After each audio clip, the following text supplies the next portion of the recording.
Burada əsas məsələ nədir? Mən sənin dozavı təmizləyəcəm. Əsas dozasıdır o darmanın.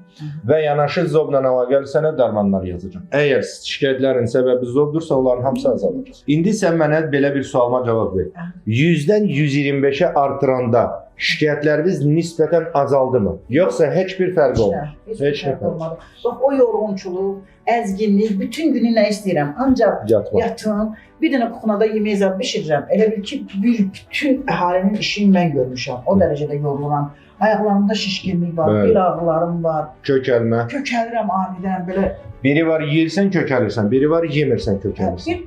O dərəcədə çox yeyəndə deyiləm, yeməyəndə deyiləm də normal belə. Bir də bir xüsusiyyətim var. Gecə saat 3-də də, 5-də də, 2-də də ayılsam doktor, ürəyim nəsə, mütləq bir alma qoyuram. Elə problemi var. Hə, bax bir dənə bir dişliyi almadan alıb gedib başımı qoymalıyam. Yox, olmaz. Elə odur problem. Onu əgər eləməsəm elə bir dəli. Elə ən problemin ara yeməklərdə. Bir dənə əlim atdım məsəydin, bir dənə əlim atdım bir məsəydin. qismət dişləyib o almanı gedirəm ki, mütləq mədəmlə diş. Tək alma ilə deyil də, yəqin bir gün almazsa, bir gündə də bir iki dənə şokolad. Yox, elə şey. Bir dənə bu aralarda bu vəziyyətə düşəndən sonra bir dənə alma, bir damcı ya da ki bir qutum su almalıyam ağzıma nəsə. Başa düş. Yaxşı. Kömək edəcəm. Yuxusuzluğum da ki, problem yox. Dəli Kömək edəcəm. Heç nədən narahat olma.